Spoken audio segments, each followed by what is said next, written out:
ആരാധനക്രമ പഠന പരമ്പരയിലെ പുതിയൊരു എപ്പിസോഡിലേക്ക് ഏവർക്കും സ്വാഗതം. ഇന്ന് പ്രത്യേകമായിട്ട് നമ്മൾ വിശുദ്ധ കുർബാനയെക്കുറിച്ചാണ് പഠിക്കുന്നത്. കത്തോലിക്കാ സഭയിൽ 24 വ്യക്തിഗത സഭകളുണ്ട്, അഥവാ 24 ആരാധനക്രമങ്ങളുണ്ട്. ഈ 24 വ്യക്തിഗത സഭകളും 6 ആരാധന കുടുംബത്തിൻ്റെ പുത്രീ സഭകളാണ്. 6 ആരാധന കുടുംബങ്ങൾ നമുക്കേവർക്കും പരിചയമുള്ളതാണ്. അത് ആൽഫബറ്റിക് ഓർഡറിൽ നമുക്ക് മനസ്സിലാക്കാൻ ശ്രമിക്കാം. Antiochian, Alexandrian, Armenian, Byzantine, Chaldean, Roman. ഈ 6 ആരാധനാക്രമങ്ങളുടെ പുത്രീ സഭകളാണ് 24 വ്യക്തിഗത സഭകൾ, അഥവാ 24 റീത്തുകൾ. ഇന്ത്യയിൽ 3 വ്യക്തിഗത സഭകൾ അഥവാ വ്യക്തിഗത ആരാധനാക്രമങ്ങളുണ്ട്. ലത്തീൻ, സിറോ മലബാർ, സിറോ മലങ്കര. ഇന്ന് പ്രത്യേകമായിട്ട് നമ്മൾ മലങ്കര സുറിയാനി കത്തോലിക്കാ സഭയുടെ ആരാധനാക്രമത്തെക്കുറിച്ചാണ് പഠിക്കുന്നത്. അത് അന്ത്യോക്യൻ ആരാധനാക്രമത്തിൻ്റെ പുത്രീ സഭ എന്ന നിലയിൽ ഭാരതത്തിൽ വളർന്നു വന്ന സഭയാണ്. ഭാരതത്തിൽ 1665 ശേഷം അന്ത്യോക്യൻ ആരാധനാക്രമം ഇവിടെ കടന്നു വരികയുണ്ടായി. ഇന്ന് ഭാരതത്തിൽ 5 സഭകൾ അന്ത്യോക്യൻ ആരാധനാക്രമം ഉപയോഗിക്കുന്ന സഭകളുണ്ട്. മലങ്കര സുറിയാനി കത്തോലിക്കാ സഭ, മലങ്കര സുറിയാനി ഓർത്തഡോക്സ് സഭ, മലങ്കര സുറിയാനി യാക്കോബായ സഭ, മലങ്കര സുറിയാനി മർത്തോമാ സഭ, മലങ്കര സുറിയാനി തോഴിയൂർ സഭ. ഇപ്രകാരം ഈ 5 സഭകളും അന്ത്യോക്യൻ ആരാധനാക്രമമാണ് പിന്തുടരുന്നത്. അന്ത്യോക്യൻ ആരാധനാക്രമം നമ്മുടെ കർത്താവിൻ്റെ അപ്പസ്തോലനും ജെറുസലേമിലെ പ്രഥമ അധ്യക്ഷനുമായ വിശുദ്ധ യാക്കോബിൻ്റെ പേരിലാണ് അറിയപ്പെടുന്നത്. വിശുദ്ധ യാക്കോബ് ജെറുസലേമിലെ പ്രഥമ അധ്യക്ഷൻ എന്ന നിലയിൽ അവിടെ വെച്ചാണ് ഈ ആരാധനാക്രമം രൂപപ്പെടുത്തിയത് എന്ന് വിശ്വസിക്കപ്പെടുന്നു. അതിനുശേഷം അത് അന്ത്യോക്യയിലേക്ക് വളരുകയായിരുന്നു. വിശുദ്ധ യാക്കോബിൻ്റെ കുർബാനക്രമത്തെ അടിസ്ഥാനമാക്കി 70-ൽ പരം വിവിധ ക്രമങ്ങൾ അന്ത്യോക്യൻ പാരമ്പര്യത്തിലുണ്ട് എന്ന് നമുക്കറിയാം. വിശുദ്ധ കുർബാനയുടെ ഓരോ ഭാഗങ്ങളും നമുക്ക് കാണുന്നതിന് മുൻപ് അതിൻ്റെ ഒരു ആമുഖ ചിന്ത പങ്കുവച്ചിട്ട് നമുക്ക് വിശുദ്ധ കുർബാനയുടെ നേരിട്ടുള്ള വ്യാഖ്യാനത്തിലേക്ക് പ്രവേശിക്കാം. കർത്താവ് തൻ്റെ മനുഷ്യാവതാരത്തിന് ശേഷം തൻ്റെ പരസ്യ ജീവിതത്തിൽ വിശുദ്ധ മർക്കോസിൻ്റെ സുവിശേഷമനുസരിച്ച് ആദ്യം സംസാരിക്കുന്ന വാക്ക് മർക്കോസ് 1:15, ദൈവരാജ്യം സമീപിച്ചിരിക്കുന്നു, അനുദപിച്ച് സുവിശേഷത്തിൽ വിശ്വസിക്കുവിൻ. ദൈവരാജ്യം സമീപിച്ചിരിക്കുന്നു, സമയം സമാഗതമായി, ദൈവരാജ്യം സമീപിച്ചിരിക്കുന്നു, അനുദപിച്ച് സുവിശേഷത്തിൽ വിശ്വസിക്കുവിൻ. അതുപോലെ തന്നെ മർക്കോസ് സുവിശേഷം അവസാനിപ്പിക്കുന്നതും കർത്താവിന് നാവിൽ നിന്ന് വരുന്ന അതേ വാചകം കൊണ്ടാണ്. നിങ്ങൾ ലോകമെങ്ങും പോയി എല്ലാ സൃഷ്ടികളോടും സുവിശേഷം പ്രഘോഷിക്കുവിൻ. മർക്കോസ് 16:15. ചുരുക്കത്തിൽ കർത്താവ് തൻ്റെ ശുശ്രൂഷ ആരംഭിക്കുന്നതും അവസാനിപ്പിക്കുന്നതും ഒരേ കാര്യം പറഞ്ഞുകൊണ്ടാണ്. അതായത് സുവിശേഷത്തിൽ വിശ്വസിക്കണം എന്ന് പറഞ്ഞ് ആരംഭിച്ചിട്ട് അവസാനം പറയുകയാണ് സുവിശേഷം പ്രഘോഷിക്കണം.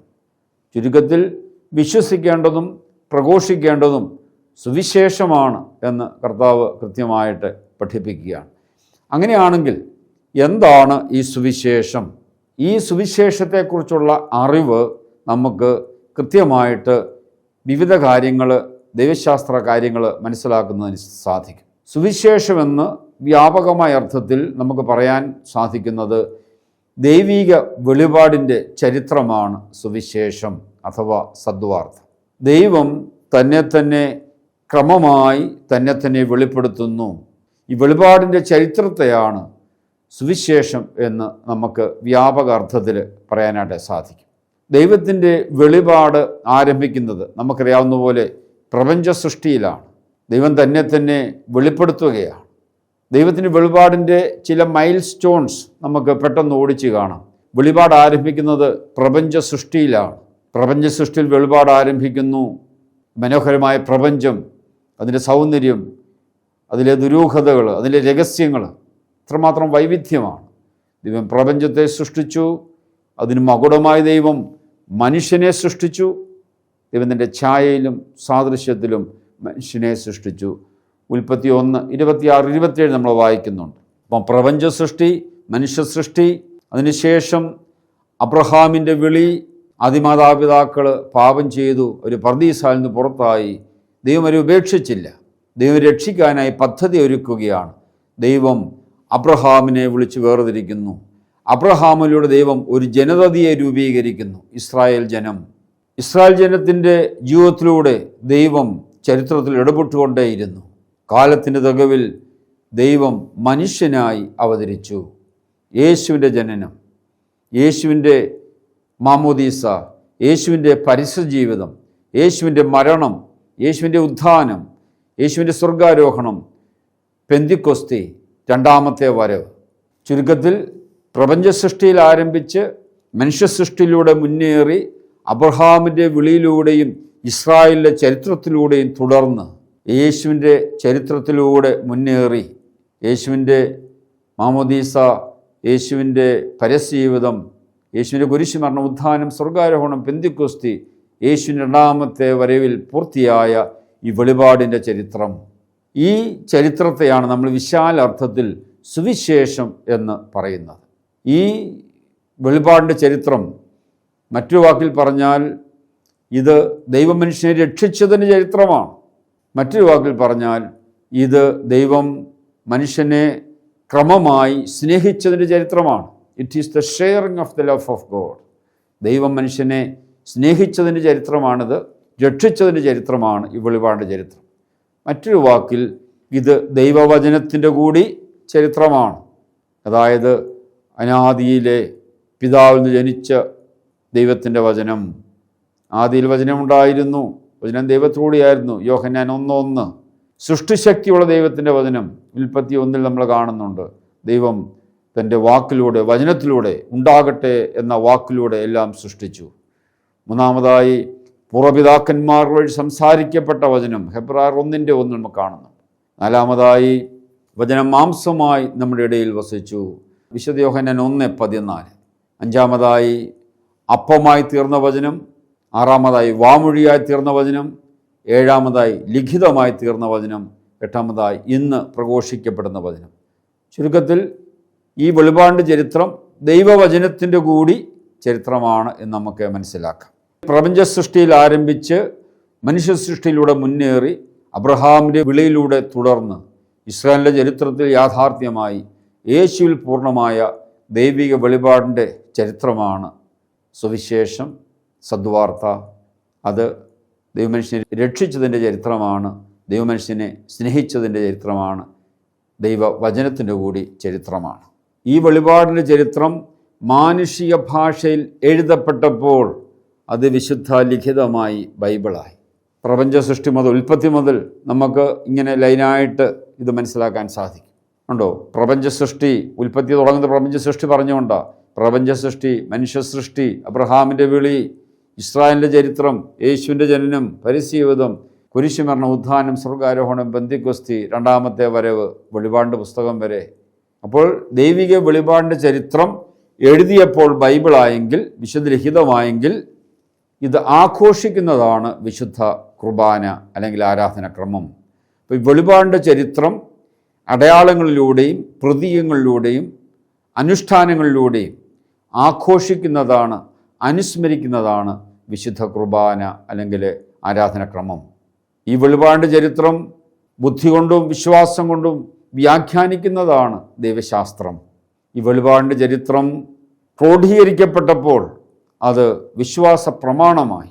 നമുക്ക് ആ വിശ്വാസ പ്രമാണത്തിൻ്റെ തുടക്കം മുതൽ നോക്കുമ്പോൾ അത് കൃത്യമായിട്ട് കാണാൻ സാധിക്കും. ഈ പ്രപഞ്ച സൃഷ്ടി മുതലുള്ള ഈ വെളിപാടിൻ്റെ ചരിത്രം 4 പാരഗ്രാഫായിട്ട് ക്രോഡീകരിച്ചിരിക്കുകയാണ്. വിശ്വാസ പ്രമാണം: സർവശക്തനായ പിതാവും ആകാശത്തിൻ്റെയും ഭൂമിയുടെയും കാണപ്പെടുന്നതും കാണപ്പെടാത്തതുമായ സകലത്തിൻ്റെയും സൃഷ്ടാവുമായ സത്യേക ദൈവത്തിൽ ഞങ്ങൾ വിശ്വസിക്കുന്നു. ഒന്നാമത്തെ പാരഗ്രാഫ് പഴയ നിയമം മുഴുവൻ പറഞ്ഞു കഴിഞ്ഞു. രണ്ടാമത്തെ പാരഗ്രാഫ് ദൈവത്തിൻ്റെ ഏകപുത്രനും പിതാവിൽ നിന്ന് ജനിച്ച് എന്ന് പറഞ്ഞുകൊണ്ട് യേശു മിശിഹായിൽ ഞങ്ങൾ വിശ്വസിക്കുന്നു. മൂന്നാമത്തെ പാരഗ്രാഫ് സകലത്തെയും ജീവിപ്പിക്കുന്ന കർത്താവും എന്ന് പറഞ്ഞുകൊണ്ട് പരിശുദ്ധാത്മാവിൽ ഞങ്ങൾ വിശ്വസിക്കുന്നു. തുടർന്ന് ഏകവും വിശുദ്ധവും കാതോലികവും ശ്ലൈഹികവുമായ സഭയിൽ ഞങ്ങൾ വിശ്വസിക്കുന്നു. അവസാനത്തെ പാരഗ്രാഫിൽ പാപമോചനത്തിനുള്ള മാമോദീസ ഏറ്റുപറയുന്നു. രണ്ടാമത്തെ അറിവിനായി നോക്കി പാർക്കുന്നു. അപ്പോൾ വെളിപാടിൻ്റെ ചരിത്രം അത് ക്രോഡീകരിച്ചപ്പോൾ അത് വിശ്വാസ പ്രമാണമായി. വെളിപാടിൻ്റെ ചരിത്രം ജീവിച്ചപ്പോൾ അത് ആധ്യാത്മികതയായി, ധാർമ്മികതയായി. അപ്പോൾ നമുക്ക് എല്ലാ ദൈവശാസ്ത്ര വിഷയങ്ങളും നമുക്ക് പെട്ടെന്ന് ഈ സ്കീമായി മനസ്സിലാക്കാൻ സാധിക്കും. അതായത് വെളിപാടിൻ്റെ ചരിത്രം എഴുതിയപ്പോൾ അത് ലിഖിതമായി, ആഘോഷിച്ചപ്പോൾ അത് വിശുദ്ധ കുർബാനയായി, അത് വ്യാഖ്യാനിച്ചപ്പോൾ അത് ദൈവശാസ്ത്രമായി, അത് ക്രോഡീകരിച്ചപ്പോൾ അത് വിശ്വാസ പ്രമാണമായി, അത് ജീവിച്ചപ്പോൾ അത് ആധ്യാത്മികതയായി, ധാർമ്മികതയായി. ഈ വെളിപാടിൻ്റെ ചരിത്രം ആഘോഷിക്കുന്നതാണ് വിശുദ്ധ കുർബാന എന്ന് നാം പറയുകയുണ്ടായി. മലങ്കര കുർബാന ഈ വെളിപാടിൻ്റെ ചരിത്രം സമയബന്ധിതമായി, ക്രോണോളജിക്കലായി, ചരിത്രപരമായി, തുടർച്ചയായി അനുസ്മരിക്കുന്നതും ആഘോഷിക്കുന്നതുമാണ്. മറ്റേത് ആരാധനക്രമത്തേക്കാൾ ഉപരി ഈ വെളിപാടിൻ്റെ ചരിത്രം ഇത്ര വ്യക്തമായി, കൃത്യമായി, ചരിത്രപരമായി, ക്രോണോളജിക്കലായിട്ട് ആഘോഷിക്കുന്ന മറ്റൊരു ആരാധനക്രമം ഇല്ല എന്നാണ് പണ്ഡിതരുടെ അഭിപ്രായം. നമുക്ക് ദേവാലയത്തെക്കുറിച്ച് അല്പം ഒന്ന് മനസ്സിലാക്കിയിട്ട് വിശുദ്ധ കുർബാനയുടെ ഓരോ ഭാഗങ്ങളിലേക്ക് പ്രവേശിക്കാം. മലങ്കര പള്ളി പണിതിരിക്കുന്നത് ജെറുസലേം ദേവാലയത്തിൻ്റെ മോഡലിലാണ്. നമുക്കറിയാം ജെറുസലേം ദേവാലയത്തിന് 4 ഭാഗങ്ങളാണുള്ളത്. അതുപോലെ തന്നെ മലങ്കര പള്ളികൾക്കും 4 ഭാഗങ്ങളുണ്ട്.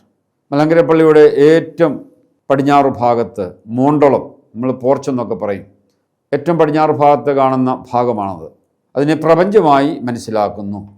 ആദിമസഭയിൽ സ്നാനാർത്ഥികൾക്ക് വേണ്ടി പ്രത്യേകം ഒരുക്കിയിരുന്ന സ്ഥലമായിരുന്നു ഈ മോണ്ടളം. ജെറുസലേം ദേവാലയത്തിൻ്റെ ക്രമമനുസരിച്ച് ഇതിനെ പുറത്തെ പ്രാകാരം എന്ന് പറഞ്ഞിരുന്നു. വിജാതിയർക്ക് വേണ്ടി പ്രാർത്ഥിക്കാൻ പ്രത്യേകം ഒരുക്കിയ സ്ഥലമായിരുന്നു ഈ പുറത്തെ പ്രാകാരം. കർത്താവ് ജെറുസലേം ദേവാലയത്തിൽ വന്നപ്പോൾ ഈ പുറത്തെ പ്രാകാരത്തിൽ വെച്ചാണ് കച്ചവടം നടക്കുന്ന കർത്താവ് കണ്ടത്. ആടുമാടുകളെ വിൽക്കുന്നതും നാണയം മാറ്റുന്നതും ഒക്കെ കർത്താവ് കണ്ടു. അവരെല്ലാം അവിടുന്ന് കർത്താവ് അടിച്ചോടിക്കുകയാണ്. അപ്പോൾ ഏറ്റവും പുറത്തെ ഈ മോണ്ടളം ഈ ജെറുസലേം ദേവാലയത്തിൻ്റെ പുറത്തെ പ്രാകാരമായിട്ട് നമ്മളെ മനസ്സിലാക്കുന്നു. വീണ്ടും നമ്മൾ ദേവാലയത്തിനകത്തേക്ക് പ്രവേശിക്കുമ്പോൾ പള്ളിയുടെ ഹൈക്കല, വിശ്വാസം നിൽക്കുന്ന സ്ഥലമാണ് ഹൈക്കല. അതിനെ ഭൂമി എന്ന നിലയിൽ നമ്മളതിനെ കാണുന്നത്. ദൈവജനം അവിടെയാണ് നിൽക്കുന്നത്, പ്രാർത്ഥിക്കുന്ന സ്ഥലം. ജെറുസലേം ദേവാലയത്തെ സംബന്ധിച്ച് ഇത് ജെറുസലേം ദേവാലയത്തിൻ്റെ അകത്തെ പ്രാകാരം. അവിടെയാണ് യഹൂദരെ പ്രാർത്ഥിച്ചിരുന്നത്. അവിടെ സ്ത്രീകൾക്കും പുരുഷന്മാർക്കുമായി സെപ്പറേറ്റ് വ്യത്യസ്തങ്ങളായ സ്ഥലങ്ങളുണ്ടായിരുന്നു. അപ്പോൾ രണ്ടാമത്തെ ഭാഗം എന്ന് പറയുന്ന ഹൈക്കല, അത് ഭൂമിയുടെ പ്രതീകമാണ്.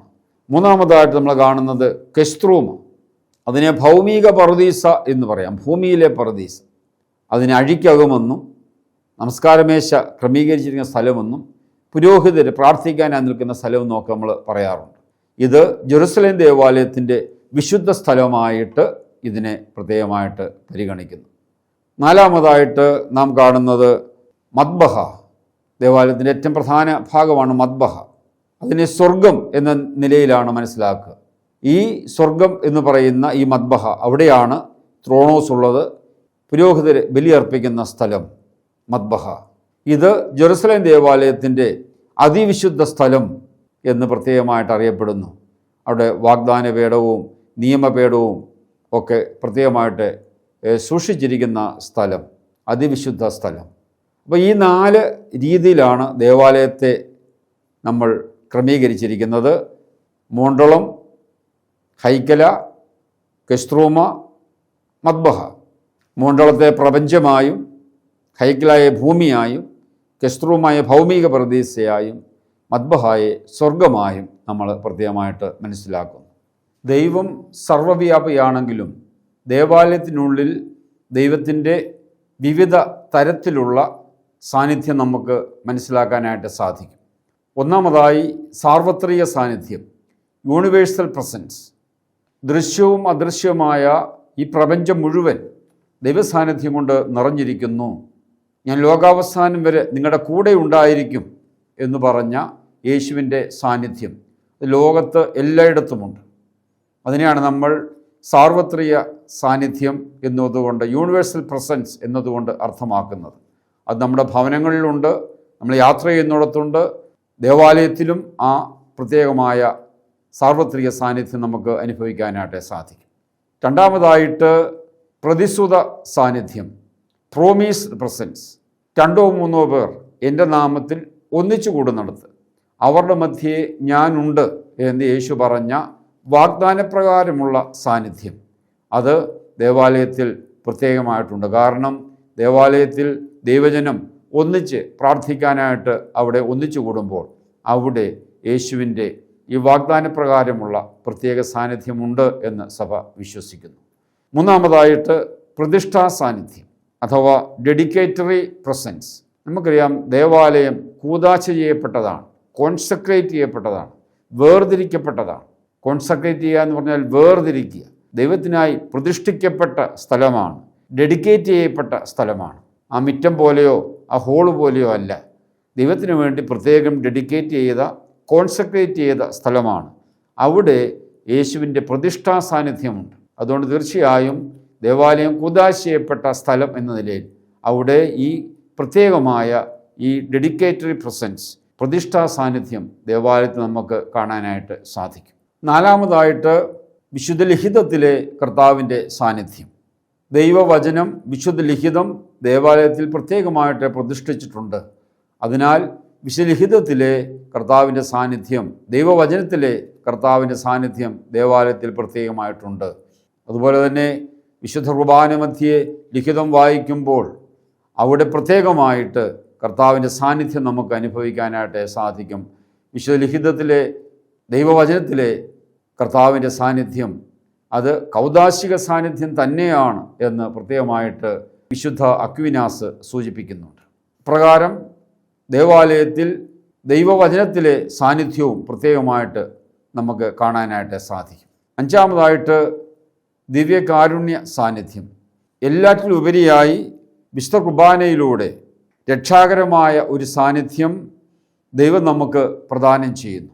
ക്രിസ്തുവിൻ്റെ വാക്കുകൾ അനുസരിച്ച് അപ്പവും വീഞ്ഞും പരിശുദ്ധാത്മാവിൻ്റെ ആവാസം മൂലം ക്രിസ്തുവിൻ്റെ ശരീരവും രക്തവുമായി മാറ്റപ്പെടുമ്പോൾ അതുല്യമായ യേശുവിൻ്റെ സാന്നിധ്യം നമ്മുടെ ദേവാലയങ്ങളിൽ ഉണ്ട്.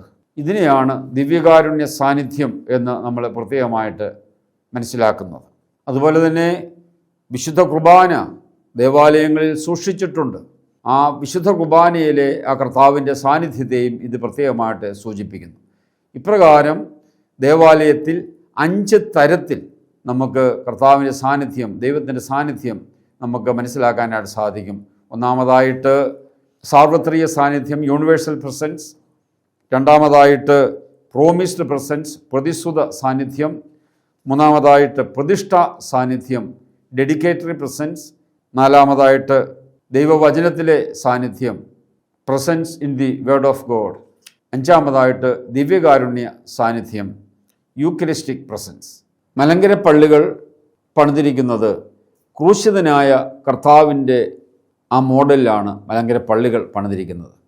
കർത്താവ് ക്രൂശിൽ തൂങ്ങിക്കിടക്കുന്ന അതേ മാതൃകയിലാണ് ദേവാലയം പണിതിരിക്കുന്നത്. യോഹന്നാൻ്റെ സുവിശേഷം 2-ാം അധ്യായം 19 മുതൽ 21 വരെയുള്ള വാക്കിൽ ഇപ്രകാരം പറഞ്ഞിരിക്കുന്നു: നിങ്ങൾ ഈ ദേവാലയം നശിപ്പിക്കുക, ഞാൻ അത് 3 ദിവസം കൊണ്ട് പുനരുദ്ധരിക്കും. തൻ്റെ ശരീരമാകുന്ന ദേവാലയത്തെക്കുറിച്ചാണ് അവൻ പറഞ്ഞത്. അപ്പോൾ യേശുവിൻ്റെ ശരീരമാണ് ദേവാലയം, തൻ്റെ ശരീരമാകുന്ന ദേവാലയത്തെക്കുറിച്ചാണ് അവൻ പറഞ്ഞത്. ക്രൂശിക്കപ്പെട്ട കർത്താവിൻ്റെ ശരീരത്തിൻ്റെ മോഡലിലാണ് ദേവാലയം പണിയപ്പെട്ടിരിക്കുന്നത്. ദേവാലയത്തിൻ്റെ പടിഞ്ഞാറേ വാതിലുകൾ അവൻ്റെ കാൽപാദങ്ങളാണ്, ഇടതും വലതുമുള്ള വാതിലുകൾ അവൻ്റെ കരങ്ങളാണ്. വിലാപ്പുറത്ത് കുന്തം കൊണ്ട് കുത്തി അവിടുന്ന് രക്തവും വെള്ളവും ഒഴുകി അവിടെ മാമോദീസ തൊട്ടി പ്രത്യേകമായിട്ട് ക്രമീകരിച്ചിരിക്കുന്നു. ചെവിയുടെ പൊസിഷനിൽ കുമ്പസാരക്കൂട്, അന്ത്യോക്യൻ പാരമ്പര്യത്തിൽ കുമ്പസാരക്കൂട് കെസ്ട്രുമായിലാണ് ക്രമീകരിക്കുക. അവിടെ ഇരുന്നാണ് പുരോഹിതൻ കുമ്പസാരിക്കുക, കർത്താവിൻ്റെ ചെവിയുടെ പൊസിഷൻ. എന്നാൽ ഇന്ന് സൗകര്യത്തെ പ്രതി മലങ്കര പള്ളിയിൽ അത് പള്ളിയുടെ പടിഞ്ഞാറ് ഭാഗത്ത് പ്രത്യേകമായിട്ട് ക്രമീകരിച്ചിരിക്കുകയാണ്. മദ്ബഹ കർത്താവിൻ്റെ ശിരസിൻ്റെ പൊസിഷനാണ്. മദ്ബഹയുടെ നടുക്ക് ഏവെങ്കിലും പീഠം വെക്കും, നടുക്ക് നിന്ന് വിശുദ്ധ ഏവെങ്കിലും വായിക്കും. കർത്താവിൻ്റെ നാവിൻ്റെ പൊസിഷനാണത്. മദ്ബഹായിൽ കത്തുന്ന 2 തിരികൾ കർത്താവിൻ്റെ 2 കണ്ണുകളെ സൂചിപ്പിക്കുന്നു. അപ്പോൾ കർത്താവിൻ്റെ ശരീരത്തിൻ്റെ മാതൃകയിലാണ് ദേവാലയം എന്ന് പറയുമ്പോൾ കർത്താവിൻ്റെ ശരീരവും ദേവാലയവും ഒന്നായിത്തീരുകയാണ്. അതാണ് കർത്താവ് പറഞ്ഞത്, നിങ്ങൾ ഈ ദേവാലയം നശിപ്പിക്കുക, ഞാനത് 3 ദിവസം കൊണ്ട് പുനരുദ്ധരിക്കും. തൻ്റെ ശരീരമാകുന്ന ദേവാലയത്തെക്കുറിച്ചാണ് അവൻ പറഞ്ഞത്. ഈ ചിന്ത നമ്മുടെ ആധ്യാത്മികതയെ വളരെ സ്വാധീനിക്കുന്ന ഒരു ചിന്തയാണ്. കർത്താവിൻ്റെ ശരീരമാണ് ദേവാലയമെങ്കിൽ ആ ശരീരമായി തീരുന്നത് എപ്പോഴാണ്?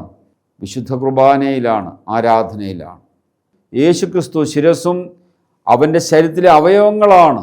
വിശ്വാസികൾ ഓരോരുത്തരും, വിശുദ്ധ പൗലോസ്ലീഹ ഇപ്രകാരം പറയുന്നു, യേശുക്രിസ്തു ശിരസ്സും നാം ഓരോരുത്തരും അവൻ്റെ ശരീരത്തിൻ്റെ അവയവങ്ങളുമാണ്. ചുരുക്കത്തിൽ വിശ്വാസികളെല്ലാവരും അവൻ്റെ ശരീരത്തിൻ്റെ അവയവങ്ങളാണ്, ശരീരത്തിൻ്റെ ഭാഗമാണ്. ഞായറാഴ്ച ദൈവജനം ദേവാലയത്തിലേക്ക് കടന്നു വരുമ്പോൾ നിങ്ങൾ ശ്രദ്ധിക്കണം, നിങ്ങൾ കാലെടുത്ത് പള്ളിയിലേക്ക് വയ്ക്കുമ്പോൾ, നിങ്ങൾ മുറ്റത്തു നിന്നും ദേവാലയത്തിലേക്ക് കയറി കാലെടുത്ത് പള്ളിക്ക് അകത്തോട്ട് വെക്കുമ്പോൾ യേശുവിൻ്റെ ശരീരത്തെ സ്പർശിച്ചാണ് നിങ്ങൾ നിൽക്കുന്നത്. ദേവാലയത്തിന് ചേരാത്ത ഒന്നും ചിന്തിക്കുകയോ പ്രവർത്തിക്കുകയോ ചെയ്യാൻ പാടുള്ളതല്ല. അപ്പോൾ കർത്താവിൻ്റെ ശരീരത്തെ സ്പർശിച്ചാണ് നമ്മൾ നിൽക്കുന്നതെങ്കിൽ ആ ദേവാലയത്തിൽ നിൽക്കുന്ന സമയം മുഴുവൻ വിശുദ്ധിയുടെ വലിയ ഒരു സാന്നിധ്യത്തിലാണ് ഞാൻ ആയിരിക്കുന്നത്. ദ സെൻസ് ഓഫ് സേക്രഡ്നെസ് അതെപ്പോഴും നമ്മുടെ മനസ്സിൽ നമ്മൾ കൊണ്ടു നടക്കേണ്ടത് വളരെ ആവശ്യമാണ്. അങ്ങനെ ഞായറാഴ്ച ദൈവജനം ഈ ദേവാലയത്തിലേക്ക് കടന്നു വരുമ്പോൾ വിശുദ്ധ കുർബാന മധ്യേ ഈ ജനങ്ങൾ ഒറ്റ സമൂഹമായി തീരുന്നു, ഒരു ശരീരമായി തീരുന്നു. യേശു ശിരസ്സും ആ ദേവാലയത്തിലെ അംഗങ്ങളെല്ലാം ഒരു ശരീരത്തിൻ്റെ ഭാഗവുമായി തീരുന്നു. എൻ്റെ അണിവിരലിന് മുറിവുണ്ടായാൽ, വേദനയുണ്ടായാൽ എൻ്റെ ശരീരം മുഴുവൻ വേദനിക്കും എന്ന് പറഞ്ഞതുപോലെ ഒരു ഇടവക സമൂഹം, ആ ഇടവ സമൂഹത്തിലെ ഒരു വ്യക്തിക്കൊരു വേദനയുണ്ടായാൽ ആ ഇടവ സമൂഹത്തിന് മുഴുവൻ വേദനയും. കാരണം ഒറ്റ ശരീരമാണ്. യേശുവാകുന്ന ശിരസിൽ ഒറ്റ ശരീരമായി, ആ ശരീരത്തിൽ വിവിധ അവയവങ്ങളായി ഓരോ വ്യക്തികളും ഓരോ കുടുംബങ്ങളും ഇവിടെ നിൽക്കുകയാണ്. ഒരു കുടുംബത്തിനുണ്ടാകുന്ന നൊമ്പരം ആ ഇടവജനത്തിന് മുഴുവൻ നൊമ്പരമായി തീരും. ഒരു കുടുംബത്തിൻ്റെ സന്തോഷം ഇടവജനത്തിന് മുഴുവൻ സന്തോഷമായി തീരും. അങ്ങനെ വിശുദ്ധ കുർബാന മധ്യേ യേശു ശിരസ്സും ഇടവകജനം അവൻ്റെ ശരീരവുമായി ഒന്നായിത്തീരുകയാണ്. എപ്പോഴാണ് ഈ ഒന്നായിത്തീരുന്നത്? ഇത് പരിശുദ്ധാത്മാവിലൂടെയാണ് ഈ ഒന്നായിത്തീരൽ സംഭവിക്കുന്നത്. അപ്പോൾ നമ്മൾ ശ്വസിക്കുന്നത്, ആരാധന മധ്യേ നമ്മൾ ശ്വസിക്കുന്നത് പരിശുദ്ധാത്മാവിനെയാണ്. നമ്മൾ കൂടി ഒഴുകുന്ന രക്തം അത് യേശുവിൻ്റെ രക്തമാണ്. അങ്ങനെ യേശുവുമായി ശിരസ്സുമായി ഒന്നായിത്തീർന്നുകൊണ്ട് യേശുവിനോട് ചേർന്ന് ദൈവപിതാവിന് അർപ്പിക്കുന്ന ആരാധനയാണ് വിശുദ്ധ കുർബാന. അതുകൊണ്ടാണ് നമ്മൾ വീട്ടിലിരുന്നാൽ ഈ ആരാധന നടക്കത്തില്ല, ഈ കൂട്ടായ്മയിൽ സംബന്ധിക്കാൻ സാധിക്കത്തില്ല. യേശുവാകുന്ന ശരീരത്തോട് ചേർന്ന് ശിരസ്സിനോട് ചേർന്ന് ബലിയർപ്പിക്കുവാൻ നമുക്ക് ദേവാലയത്തിൽ വന്നേ പറ്റൂ. അതുകൊണ്ടാണ് ഞായറാഴ്ചകളിൽ വിശുദ്ധ കുർബാനയിൽ സംബന്ധിച്ച് യേശുവുമായി ഒന്നുചേർന്ന് ദൈവപിതാവിന് ഈ പരിമള ബലി സമർപ്പിക്കുക എന്നുള്ളത്. ഞായറാഴ്ച ദേവാലയത്തിലേക്ക് കടന്നു വരുന്നതിനെ ധൂർത്തപുത്രൻ പിതാവിൻ്റെ ഭവനത്തിലേക്ക് കടന്നു വന്ന ആ സംഭവത്തെ സൂചിപ്പിക്കുന്നുണ്ട്. അതായത് ധൂർത്തപുത്രൻ പിതാവിൻ്റെ ഭവനത്തിൽ നിന്നും എല്ലാം നഷ്ടപ്പെടുത്തി ദൂരദേശത്തേക്ക് അവൻ യാത്ര ചെയ്തു. എല്ലാ തിന്മയിലും പാപത്തിലും എല്ലാം അവൻ ജീവിച്ചു. അങ്ങനെ മലിനത പറ്റി എല്ലാ തിന്മയിലും ജീവിച്ച് അവൻ തിരികെ പിതാവിൻ്റെ ഭവനത്തിലേക്ക് വരികയാണ്. വലിയ ആനന്ദത്തോടാണ് വരുന്നത്. എൻ്റെ പിതാവിൻ്റെ ഭവനത്തിൽ എല്ലാവരും സന്തോഷിക്കുന്നു, ഞാനിവിടെ വേദനിക്കുന്നു. ആ വലിയ സന്തോഷത്തിൽ പിതാവിൻ്റെ ഭവനത്തിലേക്ക് കടന്നു വരുന്ന വലിയ ആനന്ദം, അവൻ്റെ പാപങ്ങൾ ഏറ്റു പറഞ്ഞ് ഇനിമേൽ ഞാൻ നിൻ്റെ മകനല്ല, നിൻ്റെ ദാസനായിട്ടെങ്കിലും എന്നെ സ്വീകരിക്കണമേ എന്നുള്ള ആ പശ്ചാത്താപ മനോഭാവത്തോടുകൂടി പിതാവിൻ്റെ ഭവനത്തിലേക്ക് വരുന്ന ആ ധൂർത്തപുത്രൻ്റെ ആനന്ദം. ഓരോ ഞായറാഴ്ചയും വിശ്വാസി ഈ ദേവാലയത്തിലേക്ക് കടന്നു വരുന്നത് ഈ മനോഭാവത്തോടു കൂടിയാണ്. ഒരാഴ്ചക്കാലം ദൈവത്തിൽ നിന്നും അകന്ന്, ദൈവഭവനത്തിൽ നിന്നും അകന്ന്, പിതാവിൻ്റെ ഭവനത്തിൽ നിന്നും അകന്ന് പാപത്തിൻ്റെ വഴികളിലൂടെയൊക്കെ നമ്മൾ ജീവിച്ചപ്പോൾ ഇതാ ഞായറാഴ്ച വീണ്ടും പിതാവിൻ്റെ ഭവനത്തിലേക്ക് തിരികെ വരികയാണ്. ഓരോ വിശ്വാസിയും വലിയ സന്തോഷത്തോടെയാണ് ഈ പിതാവിൻ്റെ ഭവനത്തിലേക്ക് കടന്നു വരുന്നത്. ആ പിതാവിൻ്റെ മകനായിട്ട് സ്വീകരിക്കപ്പെടും എന്നുള്ള വലിയ ബോധ്യത്തിൽ. വിശുദ്ധ കുർബാനയുടെ ആരംഭത്തിൽ പുരോഹിതൻ കറുത്ത കുപ്പായം ഇട്ടുകൊണ്ടാണ് നമസ്കാരം ആരംഭിക്കുന്നത്. ഈ കറുത്ത കുപ്പായം എന്ന് പറയുന്നത് ധൂർത്തപുത്രൻ ഇട്ടിരിക്കുന്ന മലിന വസ്ത്രത്തിൻ്റെ പ്രതീകമായിട്ടും കരുതപ്പെടുന്നു. അതായത് ധൂർത്തപുത്രൻ പിതാവിൻ്റെ ഭവനത്തിൽ ദൂരേക്ക് പോയപ്പോൾ അവനിൽ പറ്റിയ മലിനതയുടെ, പാപത്തിൻ്റെ ഒക്കെ പ്രതീകമായിട്ടാണ് ഈ കറുത്തകുപ്പായത്തെ കരുതുക. സത്യത്തിൽ പുരോഹിതൻ കറുത്തകുപ്പായം ഇട്ട് അവിടെ നമസ്കാരം നടത്തുമ്പോൾ ആ ദൈവജനം മുഴുവൻ സത്യത്തിൽ കറുത്തകുപ്പായം ഇട്ടാണ് നിൽക്കുക. അവരുടെ ആ പാപത്തിൻ്റെ ഒരാഴ്ചക്കാലം അവരിൽ പറ്റിയിട്ടുള്ള തിന്മയുടെയൊക്കെ പ്രതീകമായിട്ടാണ് പുരോഹിതൻ കറുത്തകുപ്പായമിട്ട് നിൽക്കുന്നത്. അതിനുശേഷം നമുക്കറിയാം പുരോഹിതൻ കറുത്തകുപ്പായം മാറ്റി അംശവസ്ത്രങ്ങൾ ധരിക്കും, ചെരുപ്പ് ധരിക്കും. ധൂർത്തപുത്രനെ പിതാവ് സ്വീകരിച്ച് അവന് വിശേഷ വസ്ത്രങ്ങൾ കൊടുത്തതിൻ്റെ, ചെരുപ്പ് ധരിപ്പിച്ചതിൻ്റെയൊക്കെ പ്രതീകമായിട്ടാണ് പുരോഹിതൻ കാപ്പ് ഇടുന്നതും ചെരുപ്പ് ധരിക്കുന്നതും. അതിനുശേഷം അവിടെ എന്താണ് നടക്കുക? ആ ഭവനത്തിനോട് വലിയ ആനന്ദമാണ്, ആഘോഷമാണ്. അവിടെ സംഗീതത്തിൻ്റെയും ആഘോഷത്തിൻ്റെയും ഒക്കെ നിമിഷങ്ങളാണ്. അവിടെ വലിയ വിരുന്നൊരുക്കുകയാണ്. കുർബാനയാകുന്ന വിരുന്ന് ഇതെല്ലാം ധൂർത്തപുത്രൻ്റെ ആ പിതാവിൻ്റെ ഭവനത്തിലുള്ള ആ കടന്നുവരവിൻ്റെ സൂചനകളാണ്. അവിടെയുള്ള സംഗീതവും അവിടെയുള്ള ആഘോഷവും അവിടെയുള്ള വിരുന്നൊരുക്കലും വിരുന്നിനുള്ള പങ്കുചേരലുമെല്ലാം വിശ്രുബാനയുടെ വിവിധ തലങ്ങളായിട്ട് വ്യാഖ്യാനിക്കപ്പെടുന്നു. ഇത്രയും അടിസ്ഥാന ചിന്തകൾ മനസ്സിൽ വെച്ചുകൊണ്ട് നമുക്ക് വിശുദ്ധ കുർബാനയുടെ ആരംഭ ഭാഗത്തേക്ക് നമുക്ക് പ്രവേശിക്കാം. വിശുദ്ധ കുർബാന വെളിപാടിൻ്റെ ചരിത്രത്തോട്, കർത്താവിൻ്റെ രക്ഷാകര സംഭവങ്ങളോട് അഭേദ്യം ബന്ധപ്പെട്ടിരിക്കുന്നു എന്ന് നമ്മൾ കാണുകയുണ്ടായി. പ്രപഞ്ച സൃഷ്ടിയിൽ ആരംഭിച്ച മനുഷ്യ സൃഷ്ടിയിൽ മുന്നേറി അബ്രഹാമിൻ്റെ വിളിയിലൂടെ തുടർന്ന് ഇസ്രായേലിൻ്റെ ചരിത്രത്തിലൂടെ മുന്നേറി യേശുവിൻ്റെ ജനനം, പരിസജീവിതം, മാമോദീസ, കുരിശുമരണം, ഉത്ഥാനം, സ്വർഗാരോഹണം, പെന്തക്കോസ്തി, യേശുവിൻ്റെ രണ്ടാമത്തെ വരവ്, ഈ വെളിപാടിൻ്റെ ചരിത്രം ആഘോഷിക്കുന്നതാണ്, അനുസ്മരിക്കുന്നതാണ് വിശുദ്ധ കുർബാന എന്ന് നമ്മൾ കാണുകയുണ്ടായി. കുർബാന ആരംഭിക്കുമ്പോഴുള്ള ഗാനത്തിൽ പ്രത്യേകമായിട്ട് കാര്യം സൂചിപ്പിച്ചിട്ടുണ്ട്. നാഥ നിൻ ജനനം, സ്നാനം, പീഡ, ക്രൂശേറ്റം, മൃതിയുത്ഥാനം, സ്വർഗാരോഹണമെന്നിവയെയും ആദിപിതാക്കളെയും ഞങ്ങൾ ഓർത്തിടും നീയാഗത്തിൽ.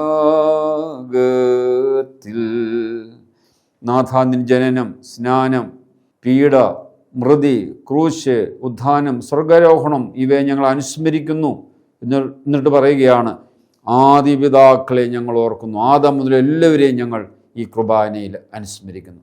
ചുരുക്കത്തിൽ മലങ്കര വിശുദ്ധ കുർബാന ഈ രക്ഷാകര ചരിത്രത്തിൻ്റെ, വെളിപാടിൻ്റെ ചരിത്രത്തിൻ്റെ ആഘോഷമാണ്, അനുസ്മരണമാണ്.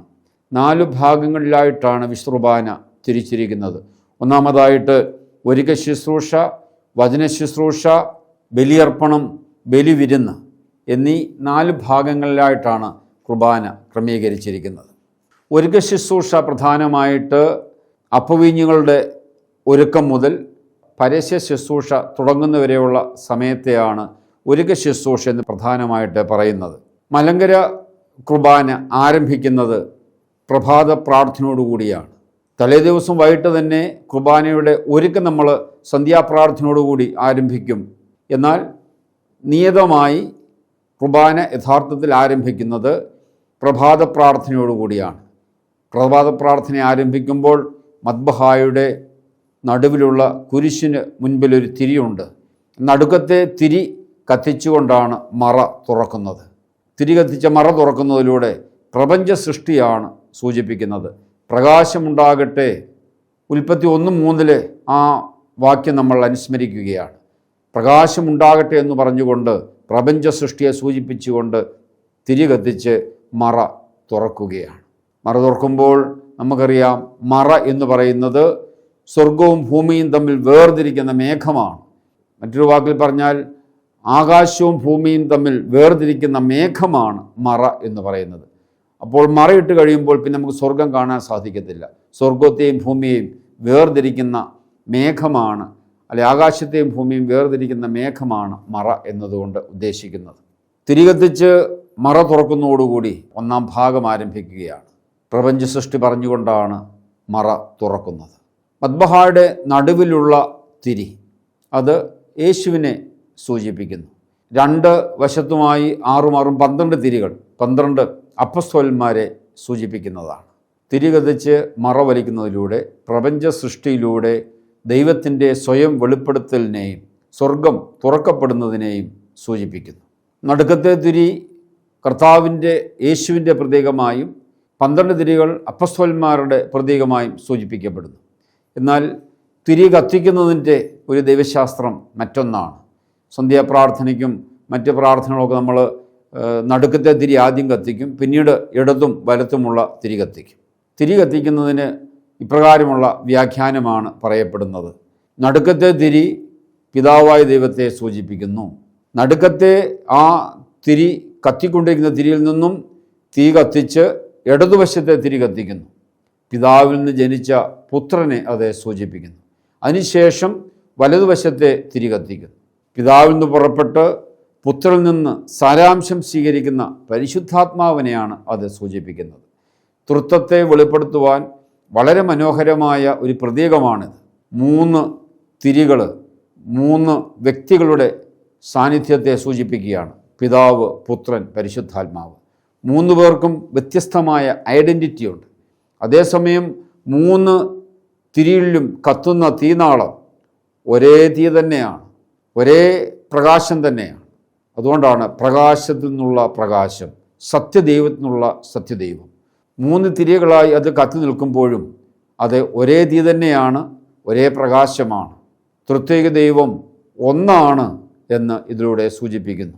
തിരി കത്തിച്ച് മറ തുറന്ന് വിശുദ്ധ കുർബാന ആരംഭിക്കുമ്പോൾ പുരോഹിതൻ കർത്തകുപ്പായം ഇട്ടുകൊണ്ടാണ് ആ ശുശ്രൂഷ ആരംഭിക്കുന്നത്, പ്രഭാത പ്രാർത്ഥന ആരംഭിക്കുന്നത്. നമ്മൾ തുടക്കത്തിലെ പറയുകയുണ്ടായി, ധൂർത്തപുത്രൻ പിതാനുഭവത്തിലേക്ക് വന്നപ്പോൾ അവൻ ഉപയോഗിച്ചിരുന്ന മല്ല വസ്ത്രത്തിൻ്റെ പ്രതീകമായിട്ടാണ്, അവൻ്റെ ദേഹത്ത് പറ്റിയ പാപത്തിൻ്റെ കറയുടെ പ്രതീകമായിട്ടാണ് പുരോഹിതൻ കർത്തകുപ്പായം ധരിച്ചിരിക്കുന്നത് എന്ന്. കർത്തകുപ്പായം ധരിച്ചുകൊണ്ട് പുരോഹിതൻ ശുശ്രൂഷ നടത്തുന്നതിന് നിരവധിയായ അർത്ഥങ്ങളുണ്ട്. പുരോഹിതൻ്റെ ദേവാലയത്തിനുള്ളിലെ വസ്ത്രമെന്ന് പറയുന്നത് ബ്ലാക്ക് കാസക്കാണ്, കർത്തകുപ്പായമാണ്. പ്രത്യേകമായിട്ട് അത് മരണത്തെ സൂചിപ്പിക്കുന്നു, പാപത്തെ സൂചിപ്പിക്കുന്നു, അസറ്റിസിസത്തെ സൂചിപ്പിക്കുന്നു. അത് ഒന്നാമതായിട്ട് പാപത്തെ സൂചിപ്പിക്കുന്നു. മനുഷ്യൻ നിരന്തരം പാപിയാണെന്നുള്ള ബോധ്യം, നിരന്തരം നവീകരിക്കപ്പെടേണ്ടവനും വിശുദ്ധീകരിക്കപ്പെടേണ്ടവനും ആണെന്നുള്ള വലിയ ബോധ്യം അത് നൽകുന്നു. രണ്ടാമതായിട്ട് കർത്തകുപ്പായം മരണത്തെ സൂചിപ്പിക്കുന്നു. വിശുദ്ധ പൗലോസ്ലീഹ 2 കൊറിന്തോസ് 4:10 ഇപ്രകാരം പറയുന്നു: യേശുവിൻ്റെ ജീവൻ ഞങ്ങളുടെ ശരീരത്തിൽ പ്രത്യക്ഷമാകുന്നതിന് അവിടുത്തെ മരണം ഞങ്ങളെല്ലായ്പ്പോഴും ഞങ്ങളുടെ ശരീരത്തിൽ സംവഹിക്കുന്നു. അതായത് യേശുവിൻ്റെ ജീവൻ ഞങ്ങളുടെ ശരീരത്തിൽ പ്രത്യക്ഷമാകുന്നതിന് അവിടുത്തെ മരണം ഞങ്ങളെല്ലായ്പ്പോഴും ഞങ്ങളുടെ ശരീരത്തിൽ സംവഹിക്കുന്നു. അപ്പോൾ പുരോഹിതൻ നിരന്തരം ആ മരണത്തെ ശരീരത്തിൽ സംവഹിക്കുകയാണ്. അതിൻ്റെ പ്രതീകമായിട്ടാണ് മരണത്തിൻ്റെ പ്രതീകമായ ഈ കർത്തകുപ്പായം ഇടുന്നത്. കർത്തകുപ്പായം ഇടുന്നത് വഴി എന്താണ് സംഭവിക്കുക? യേശു ക്രിസ്തുവിൻ്റെ ജീവൻ പുരോഹിതനിലൂടെ പ്രത്യക്ഷമാവുകയാണ്, വിശ്വാസികൾക്ക് അനുഭവമാവുകയാണ് ചെയ്യുന്നത്. പുരോഹിതൻ നിത്യം മരിച്ചുകൊണ്ടിരിക്കുന്നവനാണ്.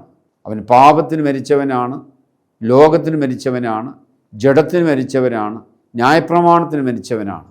അപ്പം നിരന്തരം ഈ കർത്തകുപ്പായം ഒരു മരണത്തെയാണ് സൂചിപ്പിക്കുന്നത്.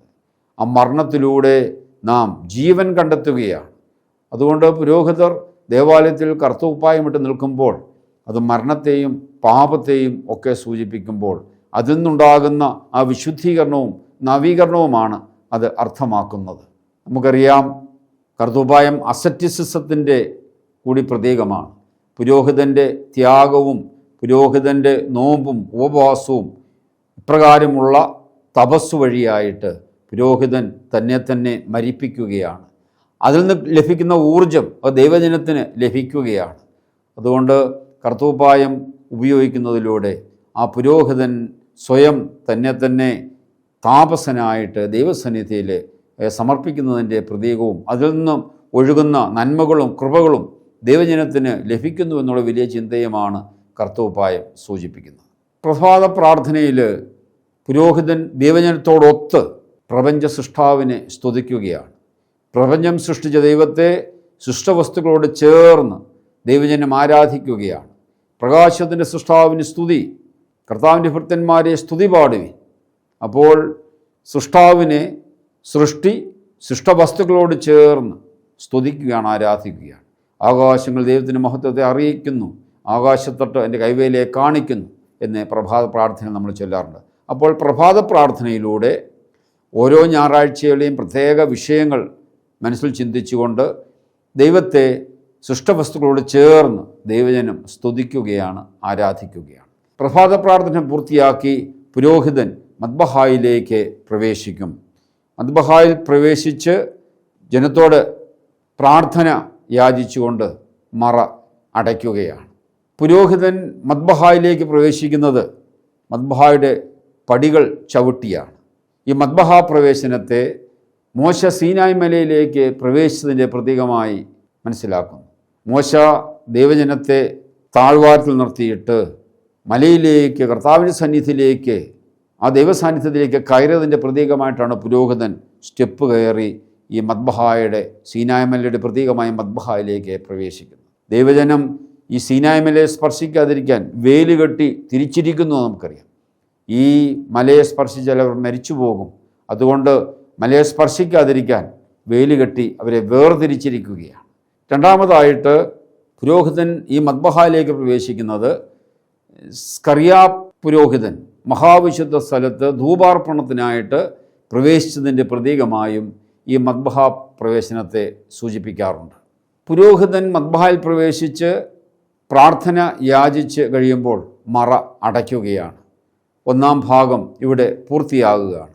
പ്രപഞ്ച സൃഷ്ടിയിൽ തിരികെത്തിച്ച് മറ തുറന്നപ്പോൾ പ്രപഞ്ച സൃഷ്ടിയാണെങ്കിൽ ഇപ്പോൾ മറ അടയ്ക്കുന്നതിലൂടെ, മറയിടുന്നതിലൂടെ മനുഷ്യ സൃഷ്ടിയും മനുഷ്യൻ്റെ പാപവും പഴയ നിയമ കാലഘട്ടവും ഇവിടെ പ്രത്യേകമായിട്ട് അനുസ്മരിക്കപ്പെടുകയാണ്.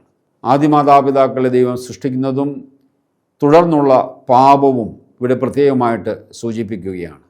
ആദിമാതാപിതാക്കൾ പാപം ചെയ്തപ്പോൾ സ്വർഗവും ഭൂമിയും ദൈവവും മനുഷ്യരും മാലാഖമാരും മനുഷ്യനുള്ള ബന്ധം വിച്ഛേദിച്ചു. അതിൻ്റെ പ്രതീകമായിട്ടാണ് മറയിടുന്നത്. അതായത് ഇനിയും സ്വർഗത്തിൽ നിന്ന് ഭൂമിയിലേക്കോ, ഭൂമിയിൽ നിന്ന് ദൈവസന്നിധിയിലേക്കോ ഉള്ള ആ ബന്ധം നഷ്ടപ്പെട്ടിരിക്കുന്നു. മനുഷ്യൻ്റെ പാപം മൂലം ദൈവമായിട്ടുള്ള ബന്ധം നഷ്ടപ്പെട്ടിരിക്കുന്നു. അതിനെ സൂചിപ്പിക്കാനാണ് മറ ഇടുന്നത്.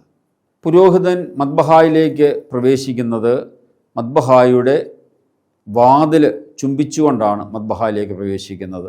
അതിനുശേഷം ത്രോണോസ് ചുംബിച്ച് അതിനുശേഷമാണ് പ്രാർത്ഥന യാചിക്കുന്നത്. എന്തുകൊണ്ടാണ് പുരോഹിതൻ ഈ മദ്ബഹായുടെ ഈ വാതിൽ അല്ലെങ്കിൽ ആ തൂണ് ചുംബിച്ച് പ്രവേശിക്കുന്നത്?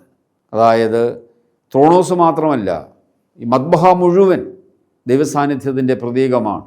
അതുകൊണ്ട് മദ്ബഹ ആരംഭിക്കുന്നിടത്ത് തന്നെ ആ വിശുദ്ധിയുടെ സാന്നിധ്യമുണ്ട് എന്ന് സ്വയം ബോധ്യപ്പെടുത്തുന്നതിനും ആ വിശുദ്ധി അംഗീകരിക്കുന്നതിനും വേണ്ടിയാണ് പുരോഹിതൻ ദേവാലയത്തിൻ്റെ വാതിൽ ഈ തൂണ് മുത്തിക്കൊണ്ട് ദേവാലയത്തിലേക്ക് പ്രവേശിക്കുന്നത്.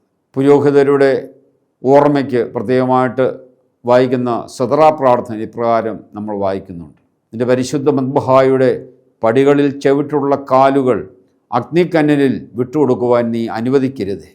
അതായത് മദ്ബഹായുടെ പടിയിൽ ചവിട്ടുമ്പോൾ മുതൽ അത് വിശുദ്ധമാണ്. അതുകൊണ്ടാണ് പുരോഹിതൻ മദ്ബഹായുടെ പടിയിൽ ചവിട്ടുള്ള കാലുകളെപ്പോലും പ്രത്യേകം പറഞ്ഞുകൊണ്ട് പ്രാർത്ഥിക്കുന്നത്.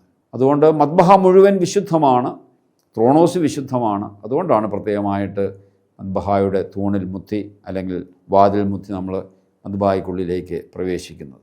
കർത്താവ് ഫരീസയരോട് പ്രത്യേകമായിട്ട് ചോദിക്കുന്നുണ്ട്, ബലിവസ്തുവിനെ ചൊല്ലി ആണയിട്ടാൽ അതിൽ തെറ്റുണ്ട് എന്ന് നിങ്ങൾ പറയുന്നു, എന്നാൽ ബലിപീഠത്തെ ചൊല്ലി ആണയിട്ടാൽ അത് കുഴപ്പമൊന്നുമില്ല. കർത്താവ് ചോദിക്കുകയാണ്, ഭോഷന്മാരെ ഏതാണ് പ്രധാനപ്പെട്ടത്? ബലിവസ്തുവോ ബലിവസ്തുവിനെ പവിത്രമാക്കുന്ന ബലിപീഠമോ? കർത്താവ് അർത്ഥമാക്കുന്നത് ബലിവസ്തുവും പ്രധാനപ്പെട്ടതാണ്, അതിനെ പവിത്രമാക്കുന്ന ബലിപീഠവും പ്രധാനപ്പെട്ടതാണ്. അതായത് കർത്താവ് ബലിയർപ്പിച്ച ബലിപീഠമാണ്, കുരിശാണ്. അതുകൊണ്ട് നമ്മൾ സ്ലീവായി ഞങ്ങൾ കുമ്പിടുന്നു, വണങ്ങുകയാണ്. കർത്താവ് ബലിയർപ്പിച്ച ത്രോണോസ്, കർത്താവ് ബലിയർപ്പിച്ച ബലിപീഠം, അത് കർത്താവിൻ്റെ കുരിശാണ്. ആ കുരിശിനാണ് കർത്താവ് ബലിയർപ്പിച്ചത്. ആ കുരിശിനെയാണ് നമ്മൾ ചുംബിക്കുന്നത്, വണങ്ങുന്നത്. അത് കർത്താവിൻ്റെ സാന്നിധ്യമാണ്, കർത്താവിൻ്റെ ഇരിപ്പിടമാണ്. അപ്പോൾ ബലിവസ്തുവും ബലിപീഠവും ഒരുപോലെ പ്രധാനപ്പെട്ടതാണ്. ഇവിടെയും ത്രോണോസും മദ്ബഹായും അതുപോലെ തന്നെ വിശുദ്ധമാണ്, പ്രധാനപ്പെട്ടതാണ്. അത് സൂചിപ്പിക്കാനാണ് പുരോഹിതൻ മദ്ബഹായുടെ വാതിൽ ചുംബിച്ചുകൊണ്ട് മദ്ബഹായ്ക്കുള്ളിലേക്ക് പ്രവേശിക്കുന്നത്. പ്രാർത്ഥനയാചിന് ശേഷം മറയിടുന്നു. ആദിമാതാപിതാക്കളുടെ സൃഷ്ടി, അതിനുശേഷം അവരുടെ പാപം, അതിനെ സൂചിപ്പിക്കാൻ മറയിട്ട കാര്യം നമ്മൾ സൂചിപ്പിക്കുകയുണ്ടായി. പുരോഹിതൻ മറയ്ക്കുള്ളിൽ കറുത്ത കുപ്പായി മുട്ടുകൊണ്ട് തന്നെ പഴയ നിയമ സംഭവങ്ങൾ അനുസ്മരിക്കുകയാണ്. നമ്മൾ തുടക്കത്തിലെ പറയുകയുണ്ടായി, പ്രപഞ്ച സൃഷ്ടി, മനുഷ്യ സൃഷ്ടി, മനുഷ്യൻ്റെ പാപം, അതിനുശേഷം പഴയ നിയമത്തിലെ ഓരോ സംഭവങ്ങളും അനുസ്മരിക്കുകയാണ്. അടുത്തതായിട്ട് അപ്പവും വീഞ്ഞും ഒരുക്കുന്ന ഈ പ്രക്രിയ, ഇതിനെ മൽക്കിസദേക്കിൻ്റെ ക്രമം എന്ന പേരിലാണ് ഇതിനെ അറിയപ്പെടുക. മൽക്കിസദേക്ക് യുദ്ധത്തിൽ ജയിച്ചു വന്ന അബ്രഹാമിനെ അപ്പവും വീഞ്ഞും എടുത്ത് എതിരേറ്റ സംഭവത്തെയാണിത് അനുസ്മരിക്കുന്നത്. ഉൽപ്പത്തി 14:18 നാം ഇത് കാണുന്നുണ്ട്.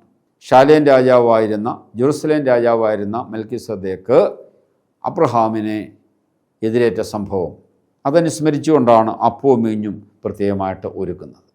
യഹൂദ മതത്തിൽ പൗരോഹിത്യം സ്ഥാപിക്കപ്പെടുന്നതിന് മുൻപ് തന്നെ പുറജാതികളുടെ എല്ലാം പ്രതിനിധിയായി ദൈവമുൻപാകെ നിന്ന പുരോഹിതനാണ് മെൽക്കിസദേക്ക്. മെൽക്കിസദേക്കിൻ്റെ ക്രമപ്രകാരം നിത്യാചാര്യനായ ക്രിസ്തു സ്വജാതിക്കാരായ ഇസ്രായേലിൻ്റെ മാത്രമല്ല സകല ജനതകളുടെയും പുരോഹിതനായിരുന്നു. എല്ലാ പൗരോഹിത്യത്തിൻ്റെയും പൂർണ്ണത യേശുവിലാണ് എന്ന് മെൽക്കിസദേക്കിൻ്റെ ക്രമം സൂചിപ്പിക്കുന്നു. മെൽക്കിസദേക്കിൻ കാഴ്ച പോലെ ബലി ഇത് സ്വീകൃതമാകണമേ എന്ന ഗാനം ഇവിടെ വളരെ അർത്ഥവത്താണ്. കാർമ്മികൻ വലിയ ഓസ്തിയും ചെറിയ ഓസ്തിയും നിർദ്ദേശിച്ചിരിക്കുന്ന പ്രാർത്ഥനകളോടും കർമ്മങ്ങളോടും കൂടി പീലാസായിൽ ക്രമീകരിക്കുന്നു. തുടർന്ന് കാസായിൽ വീഞ്ഞും വെള്ളവും കലർത്തുന്നു. പുത്രതമ്പുരാനായ യേശുവിൽ ദൈവത്വവും മനുഷ്യത്വവും ഒരുപോലെ യോജിച്ചതിനെ ഇത് സൂചിപ്പിക്കുന്നു. കുർബാനയിൽ അപ്പവും വീഞ്ഞും കാർമ്മികൻ ക്രമീകരിക്കുന്നത് പുറങ്കുപ്പായം മാത്രം ധരിച്ചാണ്.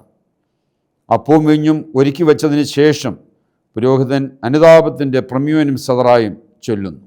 അതിനുശേഷം പുരോഹിതൻ സാക്രിസ്റ്റിയിൽ പോയി അംശവസ്ത്രം ധരിക്കും.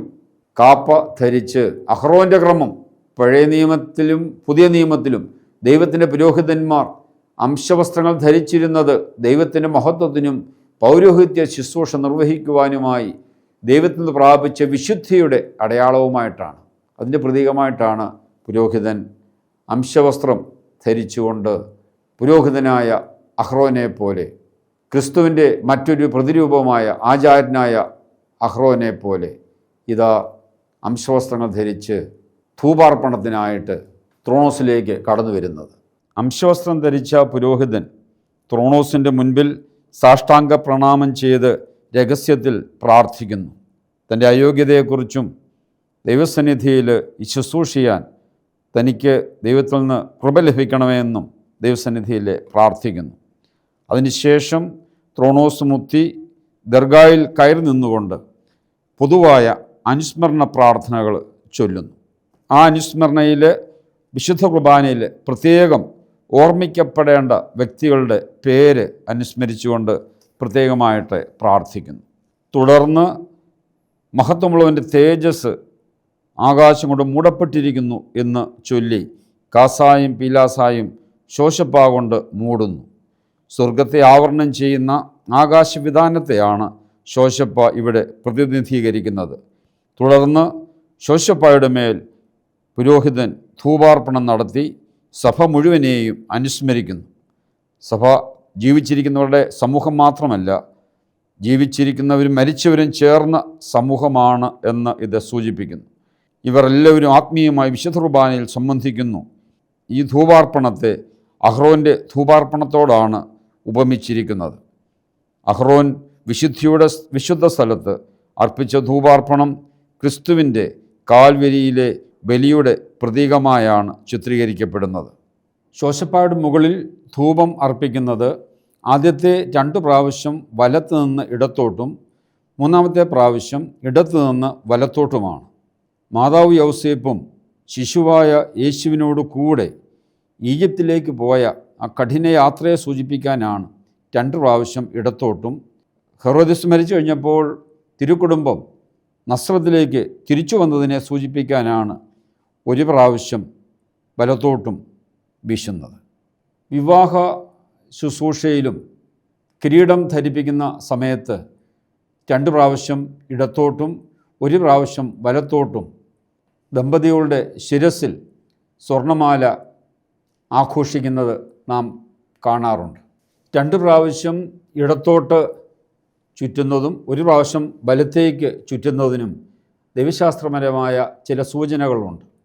പ്രത്യേകിച്ച് വിശുദ്ധ ലിഖിതത്തിൽ ഇടതുഭാഗം തിന്മയുടെ പാപത്തിൻ്റെ ഭാഗമായിട്ടാണ് കരുതുന്നത്.